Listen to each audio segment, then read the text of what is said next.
Operation सिर्फ Sindh police ही rangers की मदद से करेगी या फौज की मदद भी हासिल की जाएगी? क्योंकि हमने देखा है कि 1992 से 1994 में पाक फौज की मदद से इन्हीं डाकुओं के खिलाफ बड़ा आपका एक सक्सेसफुल ऑपरेशन ब्लू फॉक्स भी लॉन्च किया गया था और इससे भी दर्जन भर के करीब डाकुओं के खतरनाक ग्रुप्स जो थे उनको खत्म कर दिया गया था। So will you engage the army this time?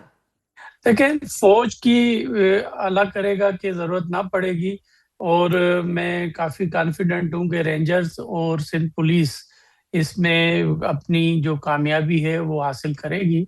और यकीनन फौज हमारे पास अल्टीमेट ऑप्शन तो होता है, लेकिन मैं समझता हूँ कि इंशाल्लाह जैसे आपने सादकाबाद और भावलपुर डिवीजन में जो हमारे एरियाज हैं और कश्मीर में और प्रीवियस जो हम एफर्ट्स ली हैं उसमें मैं कॉन्फिडेंट हूँ कि हम we are capable to do the things sir मैं एक प्रॉपरली। लिस्ट देख रही थी, बड़ी लंबी है। अंधहार गैंग के खिलाफ ऑपरेशन किया, अरसला सब्जोई नंदवानी गैंग, कोकारी गैंग, बिल्लो बंगलानी गैंग, बदला मंगलानी, एक लंबे एक फेरिस्त है सर। और मुतअद्दिद बार इन ऑपरेशंस आपने किए, सरेंडर भी हुए, डाकू भी कैप्चर किए, लेकिन मुकम्मल खात्मा आज तक नहीं हो सका। सो ये पंजाब और सिंध दो सूबों का एक मुश्तरका मसला है। क्यों नहीं आप लोग दोनों सूबे मुश्तरका ऑपरेशन करते और तमाम फोर्सेस की मदद से एक फुल स्केल ऑपरेशन करके once and for all nip in the bud करके खत्म करते डाकुओं के मामले को?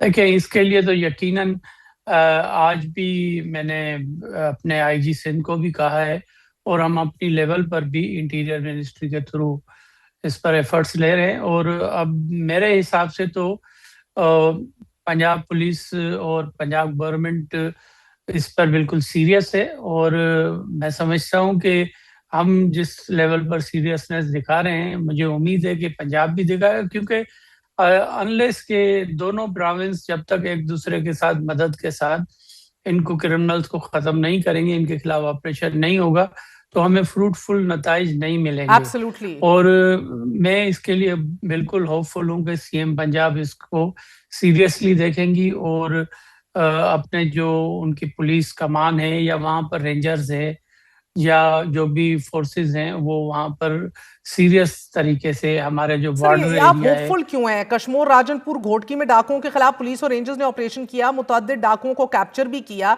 उनने सरेंडर किया। सितंबर में फिर पंजाब पुलिस ने भी रहीम यार खान और ड्रोन ऑपरेशन करते हुए डाकुओं के ठिकानों को निशाना बनाया। ये इनफरादी तौर पर आप करते जा रहे हैं, आप होपफुल क्यों हैं सर? करने वाली चीजें फौरन कीजिए, क्योंकि अब तो ये इतलात भी आ रही है कि डाकुओं और पुलिस का भी एक खुफिया ताल्लुक जो है वो मजबूत होता चला जा रहा है। पुलिस के अंदर से भी बड़े लोग हैं दोनों साइडों पर जो डाकुओं से मिले हुए हैं। इन राब्तों को आप कैसे खत्म करेंगे?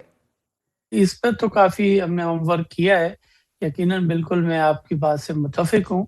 और हर जगह पर काली भेड़ें होती हैं। और कोशिश ये है कि इस ऑपरेशन में हम किसी भी उस अफसर को नहीं डालेंगे या वहां पर पोस्ट करेंगे जो कि प्रीवियसली इस एरिया में काम करता रहा है पिछले काफी सालों से, और उनके कॉन्टेक्ट्स हो जाते हैं। वो लोकल इतने तो इन्वॉल्व हुए होते हैं कि उसकी वजह से फिर प्रॉब्लम्स होते हैं। मैं आज ही अभी एक जो बहुत इशू हुआ था, आपको याद होगा कि शर और सीलरो बिरादरी के आपस में झगड़ों में एक एसएचओ जो है वो मैं लाखों है एसएचओ, उसको आज मैं सस्पेंड कर आया हूँ और उससे रिपोर्ट कराया। तो इस किस्म के और भी यकीनन एलिमेंट्स होंगे जो कि वहां पर डाकुओं के साथ सर जो मिले होंगे हुए या क्या होंगे कतकलामी उनको माफ ऐसे तो पुलिस एहलकारों की निशानदेही आप लोगों ने कर ली है?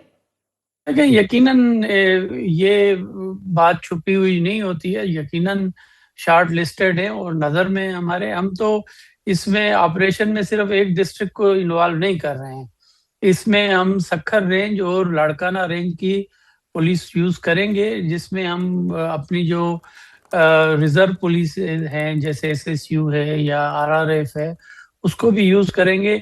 और यकीनन जो भी हमारे पास सिंध में वसाइल हैं पुलिस के पास वो हम यहाँ पर यूज करेंगे ताकि वंस फॉर ऑल इस चीज का खात्मा सर करें। कच्चे के डाकू पहले लोगों को अगवा करके अपने इलाके में ले जाते थे और तावान तलब करते थे, लेकिन अब तो ये बड़े ही दलेर हो चुके हैं, तरीका वारदात भी तब्दील कर ली है। सरेआम मोटरवेज पर गाड़ियों को रोका जा रहा है, लोग अगवा किए जा रहे हैं, लूटमार की जा रही है, अपनी खवातीन के जरिए लोगों को फोन कॉल करके हनी ट्रैप करके अपने इलाके में बुलाया जा रहा है। अब ये सारे जो नई नई स्ट्रैटेजीज हैं इन सब के तदारुक के लिए आपने काम शुरू कर दिया है?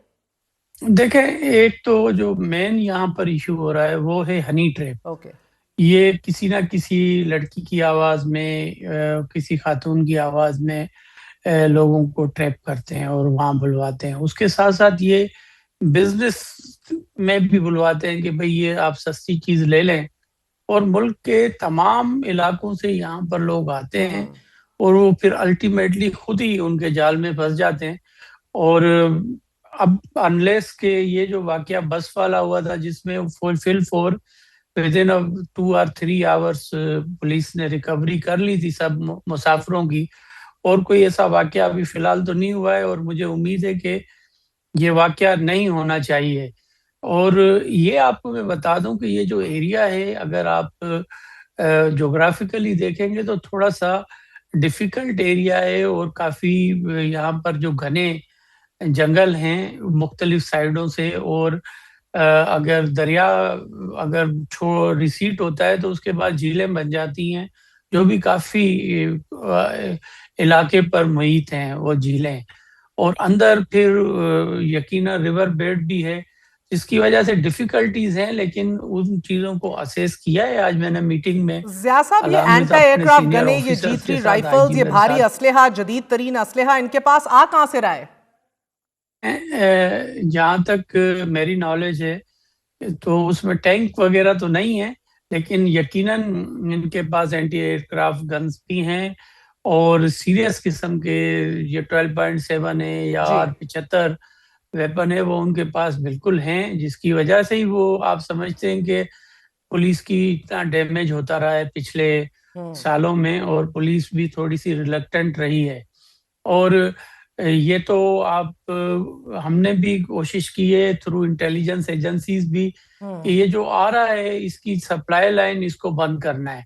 क्या अब है वो? लास्ट जो हमने ऑपरेशन किया है जो सिंध पुलिस ने राजनपुर में वहाँ की पुलिस के साथ, तो उसमें काफी डैमेज किया है। उनके वेपन्स जो हैं जो कि सीरियस नौइयत के और जंगी वेपन्स थे, और इसमें जो मेरी नॉलेज में अब तक है, इसमें केपी की साइड से असला आ रहा है, केपीके और से? वो बड़ा सीरियस किस्म का इशू है। इस हम्म। पे हम सबको बैठकर और इसको रोकना पड़ेगा, अनलेस यहाँ पर फिर प्रॉब्लम्स होंगे। हम्म। हम समझते हैं कि ये कच्चे का इलाका हम साफ कर लेंगे, लेकिन फिर दूररस नताइज के लिए और अमनो अमान के लिए फ्यूचर में इस असले की तरसील को रोकना पड़ेगा। एब्सोल्युटली। इसके साथ वहां पर हमें डेवलपमेंट लानी पड़ेगी हाँ उस सर, कच्चे के वक्त की एरिया। किल्लत है, आखिरी सवाल। तो फिर आप सिंध हुकूमत ये ऑपरेशन जो है ये पंजाब हुकूमत के बगैर ही कर रही है, उनको एतमाद में लिए बगैर? पंजाब का इस ऑपरेशन से कोई ताल्लुक नहीं है और आप ये खुद कर रहे हैं?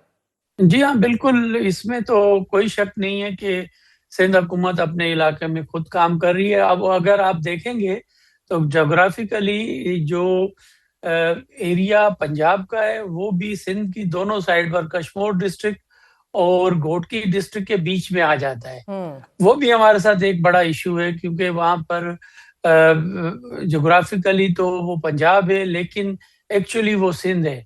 और यकीनन आपको पता है कि एडमिनिस्ट्रेटिवली एक चीजें जो हैं वो बॉर्डर्स बने हुए हैं, हाँ। यकीनन पाकिस्तान है, लेकिन प्रोविंशियल गवर्नमेंट्स चेंज है, हम्म। उसकी वजह से थोड़ा सा प्रॉब्लम आता है।